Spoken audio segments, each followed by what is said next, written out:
ఈరోజు ధనుర్మాసం అంటే ఏమిటో తెలుసుకుందాం. ధనుర్మాసం అంటే సూర్యుడు ధనుసు రాశిలో ప్రవేశించి మకర రాశిలోకి ప్రవేశించే సంక్రాంతి రోజు వరకు ఉండే నెల ధనుర్మాసం అంటారు. ధనుర్మాసాన్ని చాపమాసము, కోదండ మాసము, కార్ముక మాసం అని కూడా పిలుస్తారు. సంస్కృతంలో చాప, కోదండ, కార్ముక మొదలైనవి ధనుసు యొక్క పర్యాయ పదాలు.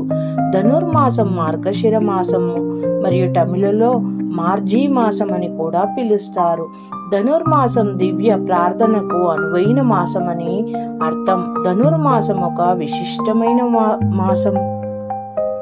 ధనుసు రాశిలో ప్రవేశించిన సమయం ధను సంక్రమం అంటారు. ఈ రాశిలో సూర్యుడు ఉండే కాలాన్ని ధనుర్మాసం అంటారు. ధనుసు రాశిని కొన్ని ప్రాంతంలో అరిష్టంగా పరిగణిస్తారు. కొన్ని చోట్ల ఈ మాసాన్ని శూన్యమాసంగా కూడా భావిస్తారు. ఈ మాసంలో వివాహాలు, ఇతర శుభకార్యాలు చెయ్యరు. ధనుర్మాసము విష్ణువుకి అత్యంత ప్రీతికరమైన మాసము. హిందూ మతంలో ప్రతి నెలకు ఒక ప్రత్యేకత, ప్రాముఖ్యత ఉంటుంది.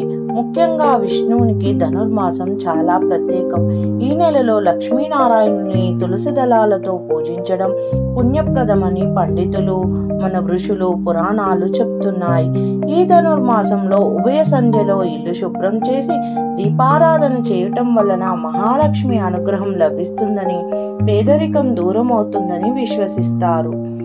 తిరుమలలో ధనుర్మాసంలో సుప్రభాతానికి బదులు తిరుపావై గానం చేస్తారు.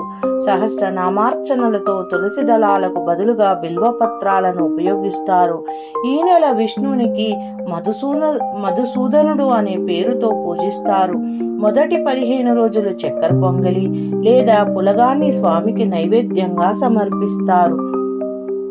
తర్వాత 15 రోజులు దద్యోజాన్ని అంటే పెరుగన్నం నైవేద్యంగా పెడతారు. ధనుర్మాసము వ్రతము ఆచరిస్తారు. ధనుర్మాస వ్రతాన్ని ఆచరించేవారు గోదాదేవి, కృష్ణుణ్ణి లేదా శ్రీ రంగనాథుల్ని అర్చిస్తారు. తిరుపావై పాశురాలని రోజుకొక్క గానం చేయాలి. ఈ మాసంలో ఒంటిపూట భోజనం ఆచరించాలి.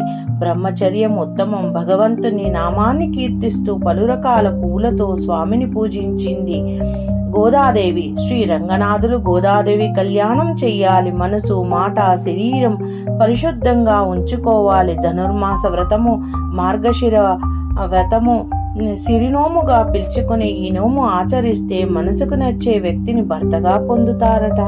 ఈ మాసంలో స్వామివారికి పొంగలి నైవేద్యంగా పెట్టాలి. వేదాలు, ఉపనిషత్తుల సారమే తిరుపావై. మార్గశిర పౌర్ణమి తర్వాత పాడ్యం నుంచి వైష్ణవులు ధనుర్మాస వ్రతానికి శ్రీకారం చుడతారు, అంటే మొదలు పెడతారు. విష్ణుమూర్తికి ఎంతో ప్రీతికరమైన మాసం ధనుర్మాసం. గోదాదేవి మార్గలి వ్రతం పేరుతో ధనుర్మాసంలో వ్రతాన్ని చేపట్టి నారాయణ్ణి కొలిచింది. ధను సంక్రమం రోజున నదీ స్నానాలు, పూజలు, జపాలు చేయడం మంచిది. వైష్ణవ సూర్య ఆలయాలలో కూడా సందర్శించడం కూడా శుభప్రదం. ధనుర్మాసంలో బ్రహ్మముహూర్తంలో పారాయణం చేసిన వారు దైవానుగ్రహాన్ని పొందుతారని శాస్త్రాలు చెప్తున్నాయి. సాక్షాత్తు భూదేవి అవతారమైన ఆండాలు రచించిన దివ్య ప్రబంధమే తిరుపావై. ద్రావిడ భాషలో తిరు అనగా పవిత్రం, పావై అనగా వ్రతం అని అర్థం. వేదాలు, ఉపనిషత్తుల సారమే తిరుపావై అని హిందూ పురాణంలో పేర్కొన్నారు. వివాహం కాని వారు శీఘ్రంగా కళ్యాణం పొందుతారు. ధనుర్మాసంలో రోజు శ్రీకృష్ణుడికి తులసిమాల సమర్పించే స్త్రీలకు నచ్చిన వరుడితో వివాహం జరుగుతుందని ఒక హిందువుల గాఢ విశ్వాసం.